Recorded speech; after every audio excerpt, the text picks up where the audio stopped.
Once upon a time, in the village of Barley, the people lived in joy and happiness, yet their hearts were heavy with worry for the future of their kingdom. King Kem, their beloved ruler, was a paragon of kindness and generosity. His reign was marked by great grace and equality, ensuring that his subjects felt safe and protected from the neighboring kingdoms that plotted war. He was deeply loved by his people, for he ruled not with an iron fist, but with a compassionate heart, always striving to make life better for his subjects. He hoped that even after his death, the kingdom would be blessed with a ruler who would surpass his own achievements and lead them to new heights of development. However, despite his great reign, there was one wish that remained unfulfilled for the people of Barley. They longed for the king to have a child to carry on his legacy. The king had no son or daughter. His heart had been shattered when his beloved wife died during childbirth, and he refused to remarry. His love for her was so profound that he could not bring himself to be intimate with another woman. The village elders, understanding the importance of a royal heir, pleaded with him to take another wife for the sake of the kingdom's future. Yet, the king always denied their requests, promising that he would choose a worthy successor before he passed away. In the palace, there lived a slave boy named Kichi. He was the late queen's favorite servant, which brought him close to the king after her death. Despite his lowly status, Kichi was a beacon of hope and optimism. He was often subjected to harsh words and neglect by other servants, but he never let it dim his spirit. His unwavering belief in a brighter future and his cheerful disposition endeared him to the king, who saw in Kichi a kindred spirit. In stark contrast, the king's nephew, Afam, was an arrogant and self-serving man. He paid little attention to his uncle's worsening health, confident that he would soon inherit the throne. For Afam, the king's death was merely a means to expedite his own coronation. The villagers, aware of the tradition that made Afam the next in line, were deeply troubled. For they feared his rule, as he showed none of the compassion, wisdom, or humility that characterized a king's reign. And as the king's health continued to decline, the tension in the village grew. The people of Barley prayed fervently for their king's long life, dreading the day when Afam would take the throne. They cherished their king not only for his fair and just rule but for his deep empathy and the personal sacrifices he made for their well-being. Kichi, despite his status, remained a source of hope within the palace. His unwavering belief in a brighter future, even in the face of adversity, provided a glimmer of comfort to those around him. He continued to serve the king with unflinching devotion, his optimism never wavering. The people of Barley continued to express their concerns to their king, pleading with him to ensure the kingdom would not fall into the wrong hands. The king, ever attentive to his people's worries, reassured them repeatedly that he would choose a good king to succeed him. Yet, despite his promises, the villagers' faces often sank in disappointment. They knew he had no child or other close relatives besides nephew, and they wondered who the king could possibly appoint. Meanwhile, Afam busied himself with preparations for his future reign. He built a lavish chamber for himself, 10 times more opulent than that of the current king, displaying his ambition and readiness to take over the throne. As the king lay bedridden, his mind was consumed with the fate of his kingdom. He pondered deeply, considering the qualities needed in a ruler who would protect and uplift his people. In his heart, he knew that the right choice might not come from noble lineage but from the spirit and character that truly defined a great leader. And so, with a sense of urgency and resolve, the king made a decision that would change the course of Barley's future forever. News of the king's worsening health soon spread among his subjects, casting a shadow of fear over the vibrant village of Barley. The once lively streets were now filled with somber faces as the villagers gathered at their backyards, offering sacrifices to the gods and praying fervently for their king's recovery. The air was thick with the scent of incense and the sounds of desperate prayers. Each time they prayed, it seemed as though a miracle would happen. Against all odds, the king would regain his strength, if only for a brief moment. Afam watched these displays of devotion with growing anger. The villagers' unwavering love for the king deepened his resentment. He knew they did not want him as their ruler, but he smiled maliciously, confident that they had no choice. Tradition dictated that he would inherit the throne. Each prayer and sacrifice that revived the king stoked the flames of Afam's fury further, as it delayed his ascent to power. This time, however, the king's condition was dire. He could not rise from his bed, and he feared that he might die without securing the future of his kingdom. Despite his reservations, the king had resolved to name Afam as his successor. Yet, as he lay bedridden, contemplating his decision, doubt crept in. Afam had shown little interest in the matters of the kingdom and had never stayed by the king's side to absorb his wisdom or heed his dying wishes. Instead, Afam was preoccupied with building a lavish chamber for himself, a clear indication that he was more concerned with his own comfort and prestige than the well-being of the kingdom. One evening, with a heavy heart, the king summoned Afam to his chamber.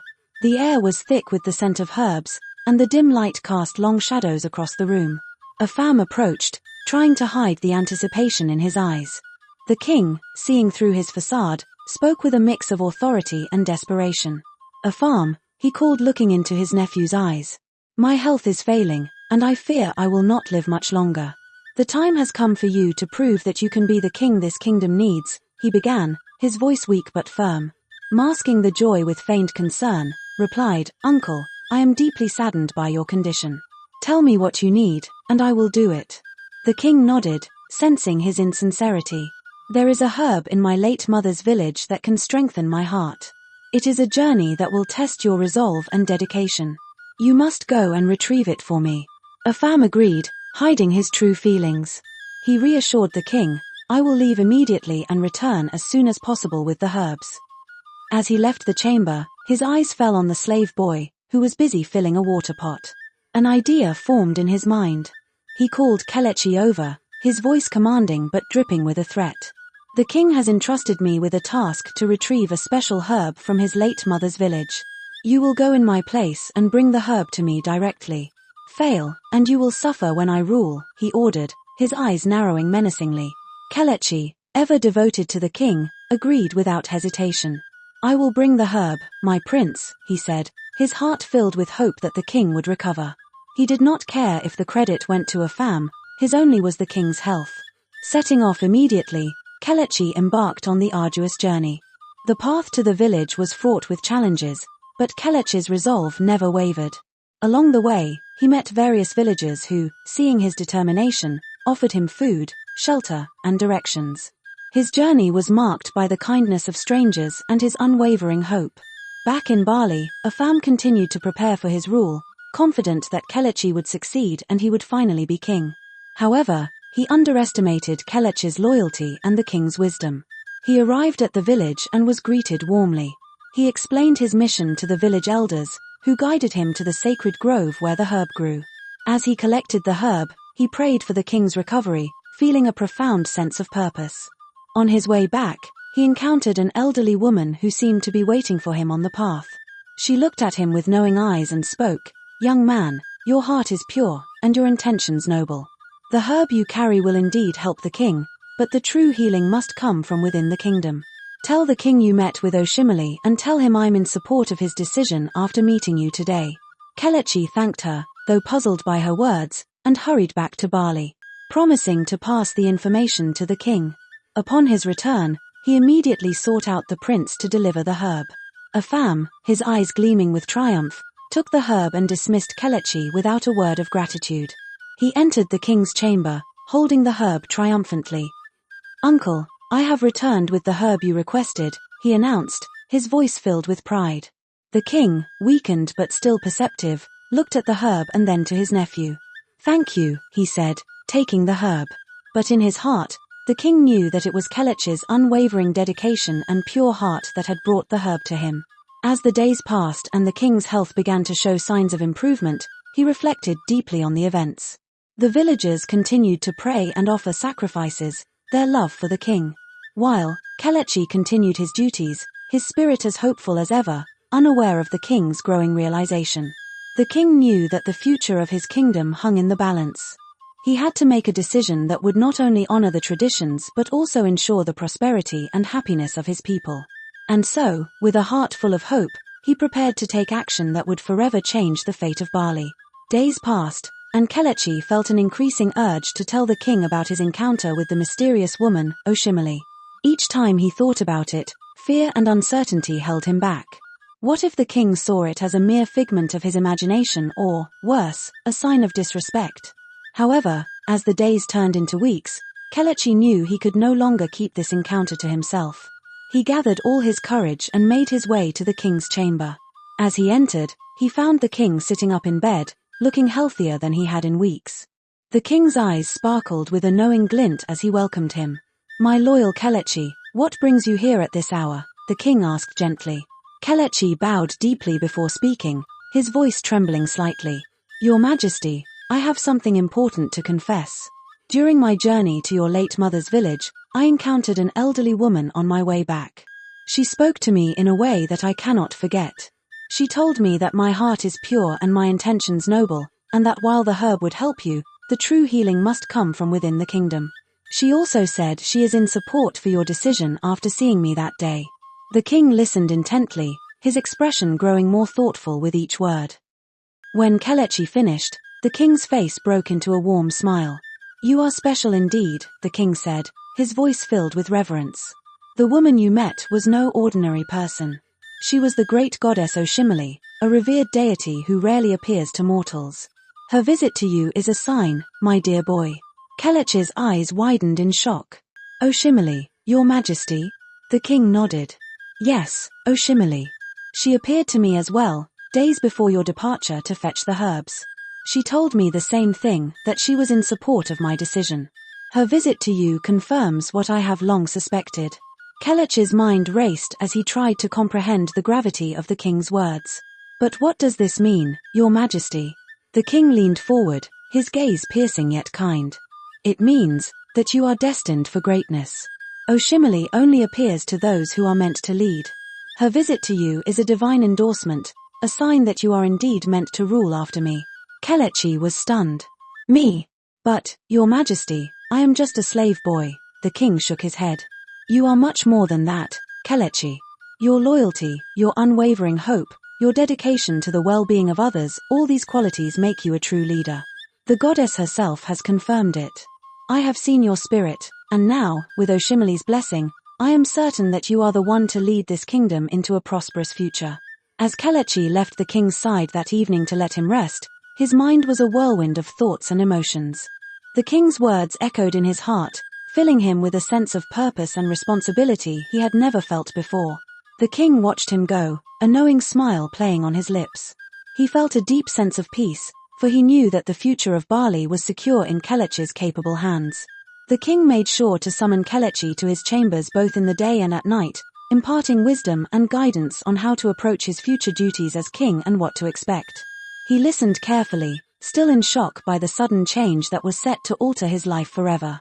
Each lesson, each piece of advice from the king, he took to heart, feeling the weight of responsibility gradually becoming more familiar and less daunting. Silently, he thanked the gods for choosing him to rule the people, for he already harbored plans of good for the kingdom. In the palace, the extraordinary presence of the king always requesting Kelechi's company did not go unnoticed. Servants and guards exchanged curious glances, speculating about the special bond between the king and the young slave boy. They all underestimated the gravity of the situation, thinking the king naturally liked Kelechi because the late queen had favored him. Even Afam dismissed it, too engrossed in his own machinations. Afam, convinced of his inevitable coronation, spent his days preparing for his reign in his own way. He paraded around the village, making grandiose promises to some and issuing veiled threats to others. He reveled in his perceived power, scaring the villagers with talk of the drastic changes he planned to implement. He boasted about the strict rules and heavy taxes he would impose, creating an atmosphere of dread and uncertainty. One evening, as the sun dipped below the horizon, casting a golden hue over the palace, the king called Kelechi to his chamber once more. The room was filled with the soft glow of oil lamps, and a gentle breeze drifted through the open windows, carrying the scent of blooming jasmine. "Kelechi, my boy," the king began, his voice soft but firm, "it is time for another lesson. Tonight, we shall discuss the importance of compassion and justice in ruling." Kelechi nodded, eager to absorb every word. "I am ready, your Majesty." The king smiled, seeing the determination in Kelechi's eyes. "A good king must be both strong and kind.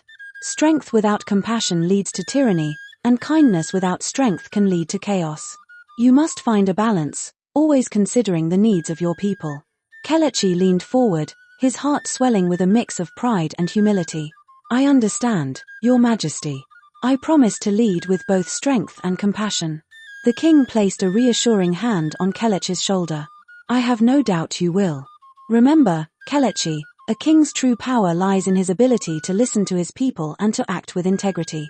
As the king continued to share his wisdom, Kelechi felt a deep sense of purpose solidifying within him. The vision of a prosperous, just, and compassionate kingdom became clearer in his mind, and he silently vowed to dedicate himself fully to this future. Meanwhile, Afam's arrogance grew unchecked. He relished in his imagined superiority, failing to notice the subtle shifts in the palace dynamics. He did not see the growing respect the servants had for the slave boy, nor did he recognize the quiet confidence that began to emanate from the young man. One day, Afam stormed into the palace, his face twisted with anger. He had heard rumors that the king was grooming someone else for the throne, and his jealousy boiled over. He barged into the king's chamber, interrupting a private lesson. "Uncle," he shouted, his voice echoing through the halls. "What is the meaning of this? Why do you spend so much time with this slave boy?" The king looked up, his expression calm but stern. "Lower your voice. This is not how a future king should behave," he sneered, his eyes blazing with fury. "Why do you waste your time on this boy? I am your rightful heir."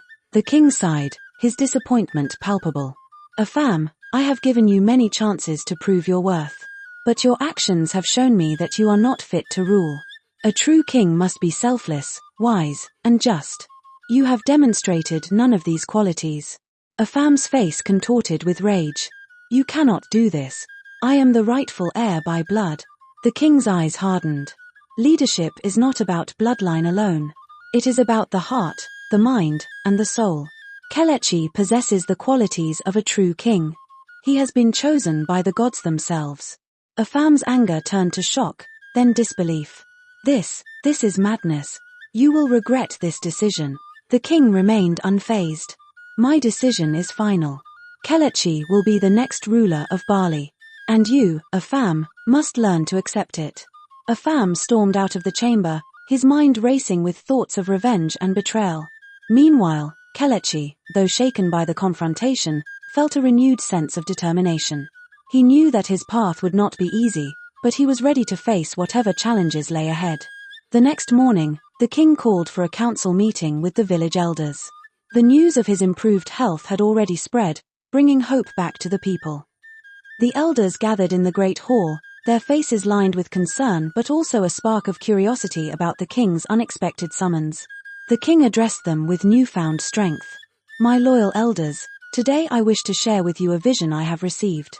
The goddess Oshimili has visited both me and young Kelechi. She has confirmed what I have come to believe, that Kelechi is destined to be the next ruler of Barley." Gasps and murmurs filled the hall.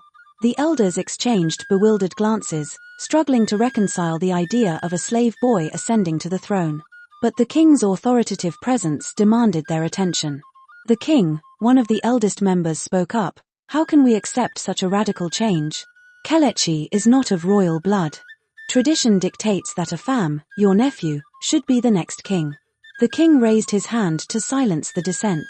"I understand your concerns. But traditions must evolve when they no longer serve the greater good. Afam has shown himself unworthy of the throne through his actions and intentions. Kelechi, on the other hand, embodies the virtues and wisdom that our kingdom needs. He has the blessing of Oshimili, a sign that cannot be ignored." The elders fell silent, contemplating the king's words. They had witnessed Kelechi's dedication and pure heart firsthand, and the king's conviction was hard to dispute. One by one, they began to nod in agreement, recognizing the truth in the king's vision. The king continued, his voice strong and resolute. "We will prepare Kelechi for his future role. He will learn from me, from all of us, the ways of leadership. And when the time comes, he will ascend to the throne with our full support." As the council meeting adjourned, the village elders left with a mix of emotions but a growing sense of acceptance. The news spread quickly, and the villagers began to see Kelechi in a new light. Whispers of hope and anticipation filled the air, as the people of Barley dared to believe in a future guided by a ruler chosen not by birthright, but by virtue and divine favor. Kelechi, humbled by the responsibility placed upon him, devoted himself to learning and preparing for the immense task ahead. Under the king's guidance, he absorbed the wisdom of the elders, the history of the kingdom, and the principles of just rule. With each passing day, he grew more confident and determined to honor the king's trust and the goddess's blessing. In the twilight of the king's life, he looked upon Kelechi with pride, knowing that his beloved kingdom was in good hands. The legacy of barley would continue, not just as a prosperous kingdom, but as a beacon of hope, where true leadership was defined by the heart and spirit of its ruler. As the king lay on his deathbed, a serene smile graced his lips as he looked at Kelechi, his eyes brimming with pride and fulfillment. "Kelechi," he whispered, his voice a fragile echo of its former strength, "you are destined for greatness. Lead our people with wisdom and compassion. My blessings are with you always." With those final words, King Kem closed his eyes, joining his ancestors with a tranquil smile, leaving behind a legacy of grace and nobility. For 3 months, the village of Barley was shrouded in mourning. The air was heavy with sorrow as the people grieved the loss of their beloved king, who had ruled with unparalleled kindness and justice. Yet, as the mourning period drew to a close, the village gathered with renewed hope to crown Kelechi as their new ruler. The ceremony was a poignant blend of heartache and optimism, a testament to the enduring spirit of the kingdom. Afam watched the coronation from the shadows, his face a storm of shame and rage. Bitterness gnawed at his heart as he saw the villagers celebrating Kelechi's ascension. He knew the entire kingdom stood united behind Kelechi, leaving him isolated and seething with resentment. His dreams of power lay in ruins, and he simmered with envy and anger. As the months passed, Afam's seething anger gave way to reluctant admiration as he witnessed the transformative changes Kelechi brought to the kingdom. Kelechi's reign was marked by visionary leadership and unwavering dedication to the people. He prioritized education, ensuring that every child, regardless of background, had access to learning. He constructed roads that seamlessly connected the village to the city, boosting trade and prosperity. He brought in medical personnel, vastly improving the health and well-being of the villagers. Kelechi's decisions were made in close consultation with the village elders, earning their unwavering trust and support. His leadership was characterized by inclusivity, wisdom, and a genuine concern for his people. The kingdom of Barley thrived under his guidance, becoming a beacon of hope and progress. Afam, watching from the periphery, was struck by a profound realization. He saw the kingdom he had coveted flourishing under Kelechi's compassionate rule. Afam knew there was no place for him in Barley, and he feared that his lingering resentment might one day lead him to dark deeds. With a heavy heart, he made a momentous decision. He packed his belongings and left for a neighboring kingdom, determined to carve out a new path. Using the wealth he had inherited from his parents and with the unexpected support of King Kelechi, Afam established himself as a merchant. His initial bitterness was tempered by the challenge of starting anew and the grudging respect he developed for Kelechi's reign. King Kelechi, ever magnanimous, supported Afam's venture, recognizing the potential for reconciliation and personal growth. He wished Afam well, hoping that distance and a fresh start would heal old wounds. Despite his initial anger, Afam gradually came to respect Kelechi's leadership and the unexpected opportunity to forge his own destiny. In his new role as a merchant, Afam thrived. He built a reputation for honesty and hard work, finding fulfillment in his new life. Though far from home, he discovered a sense of peace and purpose. His thoughts of vengeance faded, replaced by acceptance and a renewed sense of self. The kingdom of Barley flourished under the new king's lead. The people expressed their genuine happiness as the king chose a young kind-hearted maiden from the kingdom of Barley to rule by his side. The moral lesson of this tale is that true leadership is not defined by birthright but by the qualities of the heart and mind. Kelechi's rise from a humble slave boy to a revered king demonstrates that integrity, compassion, and wisdom are the hallmarks of a great leader. Afam's journey shows that harboring anger and resentment can only lead to one's downfall, but embracing change and seeking a new path can bring fulfillment and peace. Ultimately, the story teaches that the greatest power lies in our ability to adapt, forgive, and strive for the greater good. And this brings us to the end of our story. Thank you for watching. If you enjoyed it so far, please consider subscribing to our channel and leaving us your thoughts. It will serve as an encouragement to us. See you in our next story.